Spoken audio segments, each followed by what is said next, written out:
Olá, gente, professor Marcos Dominici, e a gente está de volta com o nosso projeto do Governo do Estado do Maranhão, através da Secretaria de Educação, nosso cursinho preparatório Paz Uema e Enem. E olha que a gente tem muita coisa boa ainda pela frente. A gente vai fazer sequenciado, então a questão que vai começar aqui, você vai ter que ver as questões anteriores, bebê, é isso. Questão 5, por que questão 5? Porque as outras 4 estão no primeiro vídeo, corre lá que tem bastante coisa interessante. Enem 2008, Missão Artística Francesa. Professor, vamos entender o que foi essa Missão Artística Francesa.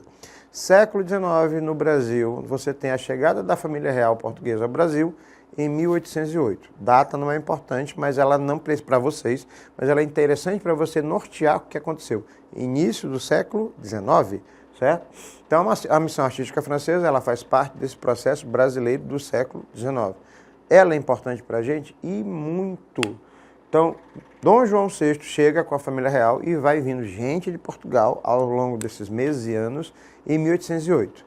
Em 1816, 8 anos depois de 8 anos tentando se organizar, 8 anos, gente, aqui, né, uma porção de portugueses maravilhosos, todos ricos, antipáticos, né, enfim, não vou falar mais nada.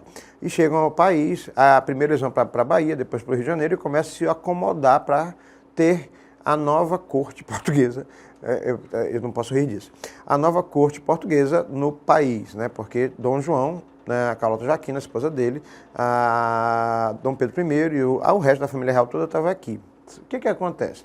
Em 1816, Dom João VI contrata sobre uma série de possibilidades. Carlota Joaquina forçou, né, os nobres portugueses queriam conforto no país, que era um país que não tinha nada, e manda trazer um grupo de artistas, todos franceses, né? Já explicar para vocês por que eram franceses, justamente por quê? Porque na França você tem o neoclassicismo europeu, o neoclassicismo do início do século XIX, que é o mais pomposo, mais elegante, porque Paris já tinha sido reconstruída toda com o neoclassicismo. Esses artistas que vieram para cá não eram muito fãs de Napoleão. Diz o pessoal que eles vieram fugidos, outros que eles eram amigos da corte portuguesa, fofocas. Mas uma coisa é certa, eles vieram. Um barco cheio deles, e quando chegaram aqui, alguns nem quiseram descer do barco. Por quê? Porque acharam que isso aqui era o quinto dos infernos, como a própria Carlota Joaquina já comentava. Além das fofocas, por que essa missão artística francesa é tão importante para a gente? A gente vai citar nomes, como é o caso aqui de Debré, que são desse grupo, que foram intermediados por um cara chamado Le Breton, e eles passam, pelo menos essa era a ideia, eles passariam a ser os incentivadores da primeira escola de belas artes do Brasil que a família real ia criar. A família real criou essa escola de belas artes porque era legal? Não, porque os filhos desses portugueses não tinham de estudar. Então, criar faculdade, uma faculdade de artes, ciências e ofícios, para que os filhos dos nobres pudessem ter um nível superior. E entre esses cursos estaria o curso de belas artes. Acontece que nem tudo é do jeito que se imagina ou do jeito que se planeja. Resultado da situação, os artistas que já estavam aqui, que eram portugueses, não gostaram nem um pouco da situação. Como é que eu estou aqui, eu sou português, estou junto com vocês vão trazer gente lá de fora, de Paris para cá? Já sabe que não deu, né? Resultado da situação, esses artistas passaram um bom tempo, até 1824, 1816, jogado, vai, trabalha, faz um quadro para um quadro para outro. Por quê? Porque quem pagava esses quadros, quem pagava essas pinturas, quem pagava essas esculturas, ou quem contratava um arquiteto desses, era quem tinha dinheiro, só os ricos portugueses e alguns ricos brasileiros da época. Alguns deles, para poder passar e se virar nos 30, literalmente, né, começaram a aprender a ser brasileiro naquela época, entre eles um cara chamado Debré, ele começou a documentar o Brasil de todas as maneiras. Onde é que eu quero chegar? Tudo que vocês têm nos livros de história de vocês, história, não estou falando história da arte, as imagens que contam a história do Brasil do início do século XIX são produzidas por quais artistas, professor? Os artistas da Missão Artística Francesa. Agora eu entendi por que eles são importantes.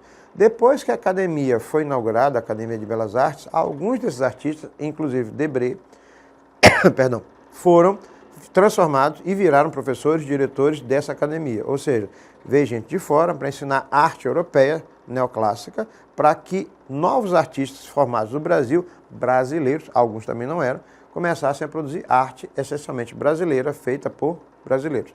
Então, aqui é o gatilho da mudança. Vamos ler a questão. Enem 2008. Professor, isso eu preciso saber, é o básico, né? Na obra Intrudo, de Jean-Baptiste Debré, se escreve Jean, mas se lê Jean, de Jean-Baptiste Debré, no período da missão artística francesa apresentada abaixo. Intrudo. Professor, o que é intrudo? Vocês sabem o que é intrudo, só que este era o nome dessa prática no século XIX. Aquela pessoa que pega farinha de trigo, que a gente tem uma caixinha amarela, que eu não vou fazer o nome da marca, e no carnaval passa na cara dos outros, fica todo branco, isto era o intrudo. Pegar farinha branca, daquele período, a mulher escravizada aqui, a mulher negra com a cara branca. Então pegava-se farinha branca e tacava na cara até... Quem de vocês já passou por isso, né? Sabe, tem um nomezinho que conhece com a letra M na caixa amarela, sabe o que é. Por quê? Porque era brincadeira e diversão na época. O intrudo ia ali da farinha na cara. Intrudo, eu fiz isso quando era garoto. A gente pegava uma espécie de pistola que a gente fazia com cano, PVC, enchia de água e quando o pessoal passava, molhava. Fez isso, Léo? Fez jogar água nos outros? Só que em alguns períodos, algumas pessoas começaram a utilizar água suja, urina. Então, essas práticas, durante um período da história do Brasil, foram consideradas ilegais, criminosas. Resultado, o intrudo é a base do carnaval. Espera aí, eu estou falando de um quadro que foi feito no século XIX, que já mostra uma prática que aqui no Maranhão, aqui em São Luís ainda se usa até os dias de hoje. Pois é, no Maranhão, em São Luís, jogar esta farinha branca, começa com a letra M na cara, é comum. Quem já passou por uma... Vou falar o nome? Pode falar? Pode. Quem já passou por maisena na cara, sabe o que eu estou falando. Já passou? Já? Ana adorava, Ana era pequena, a nossa chefe de estúdio aqui, ela era pequena, jogava maisena, enfiava e ficava com a mão escondida. Isso era intrudo. Fazia, não conversa, né? Intrudo de Debré. Bom, eu tenho alguém fazendo a comida, o pequenininho atentado aqui, já pegou, encheu a mão o outro já chegou por trás e passou, teve um que se escondeu, a outra já está se protegendo e o outro já está jogando água ali, com a cara suja branca. Pois é, diversão que a gente tem até os dias de hoje. Registrando, nesse caso, apresentado abaixo, registram-se cenas das vidas íntimas dos senhores de engenho e suas relações com os escravos. Bom, aqui só tem escravizados, não tem uma pessoa branca na tela. Mesmo que estão lá atrás, então percebe-se que Debré, quando viu essa cena, ele viu pessoas negras escravizadas, para diversão, porque eles não tinham os escravizados, não podiam ter isso, e a diversão era brincar um com os outros, não tem uma pessoa branca nesse quadro. Identifica-se a presença de traços marcantes do movimento artístico denominado cubismo, aquele europeu, no século XIX. Se o cubismo é do século XX, então a gente já vai tirando por eliminação. Quando você pegar uma questão dessa, começa pelos absurdos. Vida íntima dos senhores de engenho não rola. Cubismo é do século XX, a gente está falando do século XIX. Talvez seja a letra C ou as demais. Identificam-se nas fisionomias sentimentos de angústias e inquietações que revelam as relações conflituosas entre senhores e escravos. Bom, a gente sabe que não tem senhores, que não tem pessoas brancas. Fisionomia, sentimento de angústia, peraí, angústia, passando pau branco na cara, maisena na cara, e o outro jogando água, isso virava uma meleca, né? Por isso que foi proibido durante o tempo, né? Na hora que tu bota e joga água, já foi. Só preparar fazer o bolo, que ali a papa já está pronta. Observa-se a composição harmoniosa e destaca-se as imagens que representam figuras humanas. Possivelmente sim, porque a gente está falando de figuras que estão em evidência. Tem duas evidências, uma que compõe a cena e o outro terceiro que já está preparando para atacar a farinha branca na cara. Constata-se que o artista utiliza a técnica do óleo sobre tela com pinceladas breves e manchas sem delinear as figuras ou fisionomias. Isso está muito parecido com o impressionismo, contornos, técnica, óleo sobre tela. Vamos ver qual é a nossa resposta. Pois é. Observa-se a composição harmoniosa e destacam-se as imagens que representam figuras humanas, já que são pessoas em movimento, num movimento específico. Observe que tem uma igreja lá atrás para dizer onde acontecia.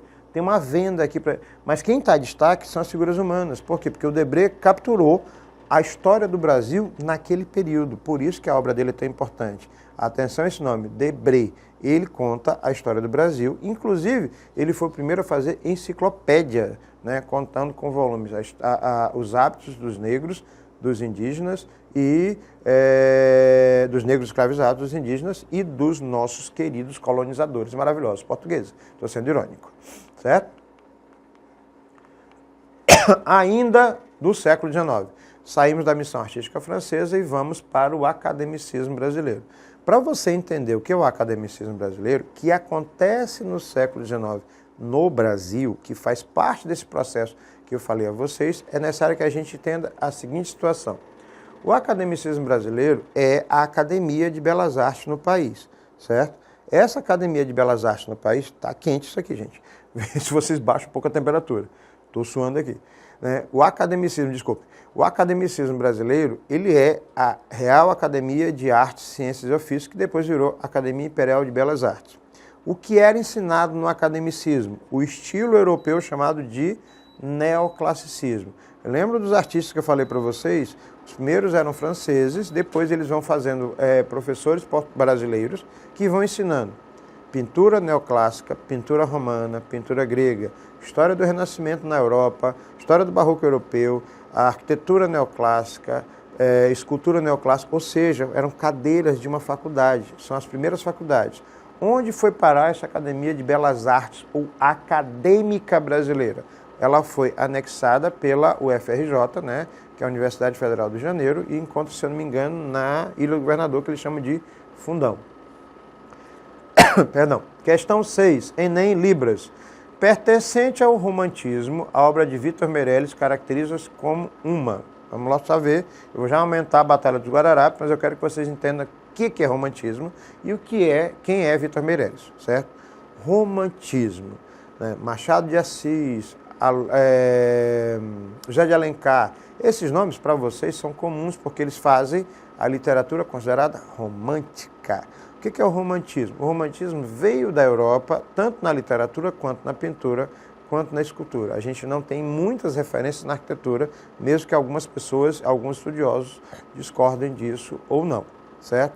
Então, esse romantismo, ele é uma forma exageradamente romântica, romantizada de ver as coisas. Então, na prática, eu acho que é do meu jeito, eu romantizei, a minha opinião é mais importante que a de vocês, eu não quero ouvir a opinião de vocês, porque a minha opinião, mesmo não sendo real, mesmo não sendo certa, mesmo não sendo verdadeira, é a minha e acabou. Eu romantizei as coisas. Peraí, então o senhor está querendo dizer que as pessoas estão romantizando hoje? Então, né, é tipo assim, você pega uma imagem na rede social, você não sabe o que é, você romantiza, cria toda uma fanfic, essa palavra que vocês usam, a expressão que vocês usam, e a partir daquela imagem você faz uma leitura de uma coisa que não é o real. Acabei de explicar para vocês o que é o romantismo no Brasil, ou na Europa também. É uma imagem idealizada, é uma imagem que não corresponde ao real. Feita com qual técnica? A técnica acadêmica. Então eu vou idealizar uma imagem a partir do que eu acho, porque vai ficar bonito, né? A pessoa não é a coisa mais linda do mundo, mas eu vou pintar a pessoa, então ela tem que parecer maravilhosa. A pessoa não é mais linda do mundo, fez a fotografia, filtro, Photoshop, maquiagem antes, faz o reboco, mas né, expectativa e realidade, mas na foto romantizei.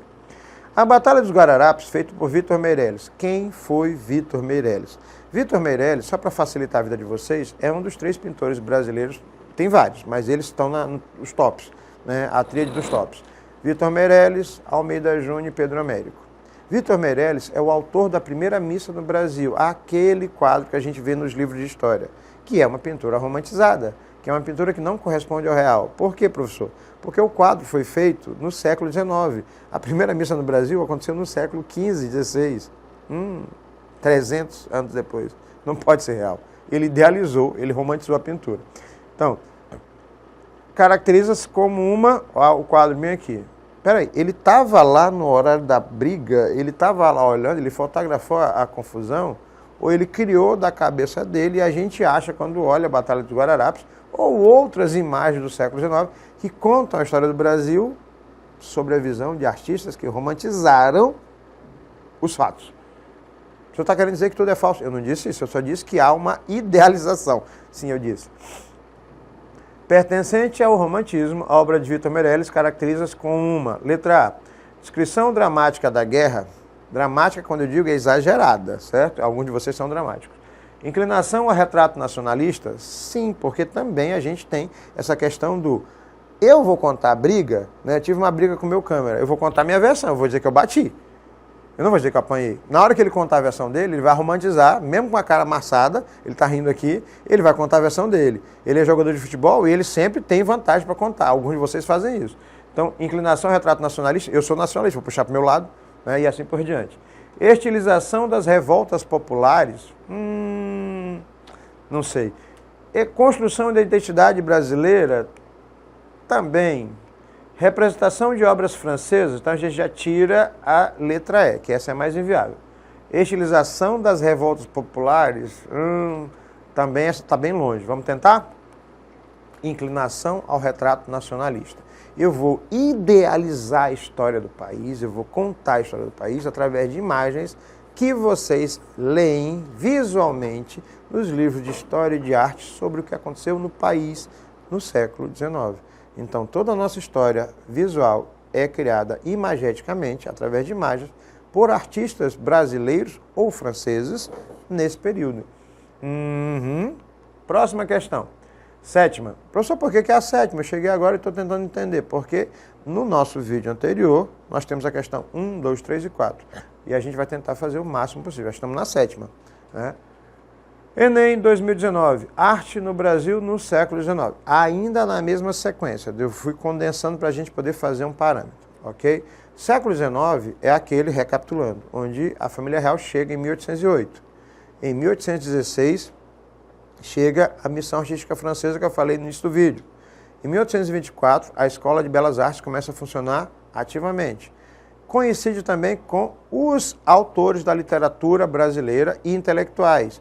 Aí você tem figuras como José de Alencar, Arthur Azevedo, Aloysio Azevedo, Machado de Assis, esses nomes todos que você estuda em literatura. É coincidência ou não? Não é coincidência. Dom Pedro I já tinha deixado o cargo para o filho, Dom Pedro II, que era um intelectual e um amante da cultura e da produção científica e da arte.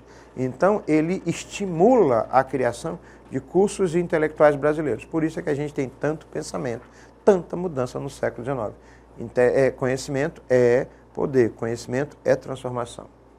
A feição deles é serem pardos, descrição do século XIX. Maneira d'avermelhadas, de bons rostos e bons narizes, bem feitos. Andam nus, sem nenhuma cobertura, nem estimam nenhuma coisa, o nome é esse mesmo, cobrir, nem mostrar suas vergonhas. Estão acerca disso com tanta inocência como tem em mostrar o rosto. Essa descrição, feita por Pero Vaz de Caminha, deixei pequenininha aqui só para poder fazer de maldade com vocês, mas isso aqui é a descrição feita por Pero Vaz de Caminha, aquele que fez a carta, deixa eu botar as aspas aqui, a carta. Quando eu digo a carta, aquilo não é uma carta só, aquilo é um inventário para saber o que tinha no Brasil para mandar. Tá aqui, ó, tem isso aqui, né? E as pessoas são desse jeito. A feição dele, o rosto deles, é serem pardos. Eu sou pardo. Não gosto do termo. Mas na minha certidão de nascimento é dessa maneira. Eu me considero uma pessoa preta com traços indígenas. Só que algumas pessoas nos chamam de pardo porque a gente tem essa variação de cor de pele. Maneira da avermelhada. Então, os indígenas, os povos originários, eram lidos dessa maneira. Deixa eu mostrar para vocês entenderem do que eu estou falando. Índio Tapuia, de Albert Eckhout, feita em 1810, e ele vai descrevendo um indígena, um dos integrantes dos povos originários. Professor, ele está nu. E aí eu volto na imagem, né, rapidinho, eu volto na imagem para vocês entenderem. Ele vai descrevendo este indígena e, no século XIX, Eckhout faz uma obra a partir do que ele vê de pessoas daquele período e faz a referência ao que Caminha escreve na carta inventário. Cores de peles avermelhadas, pardos, como ele chama, de bons rostos e bons narizes. Que gentil! O rosto era legal, o nariz era legal, era quase um ser humano, olha que interessante. Andavam nus, sem nenhuma cobertura, ou seja, sem roupas. E não estimo nenhuma coisa, a palavra é essa, mudou de coisa para coisa, para cobrir, nem mostrar suas vergonhas, a região da área genital. E acerca disso, com tanta inocência como tem mostrar o rosto. Aí Ecaute chega e pergunta, ao se estabelecer uma relação entre a obra de Ecaute e o trecho de Pero Vaz de Caminha, conclui-se que, letra A, ambos se identificam pelas características estéticas marcantes como tristeza e melancolia, do movimento romântico das artes plásticas, hoje artes visuais? Talvez não. Letra B. O artista na pintura, foi fiel ao seu objeto, representando de maneira realista, ao passo que o texto é apenas fantasioso? Talvez não, porque Caminha foi para poder descrever o que tinha lá. Letra C. A pintura e o texto têm uma característica em comum, que é representar o habitante das terras que sofreriam com o processo colonizador. Então, vamos deixar essa aí em suspensa. Letra D. O texto e a pintura são baseados no contraste entre a cultura europeia e a cultura indígena. Olha que coisa maravilhosa. Os europeus vieram aqui para saber como era a cultura dos povos originários e entender. Olha, vamos pintar, legal. Estou sendo irônico. Letra E.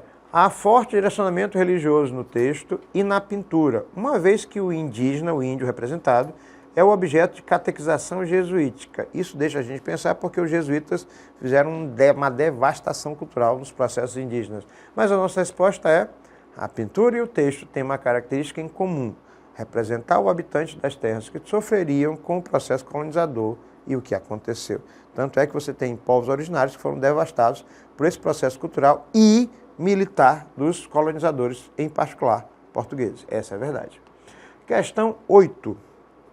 O Museu da Imprensa, 2014, Patrimônio Cultural. Atenção, tem muita questão sobre isso.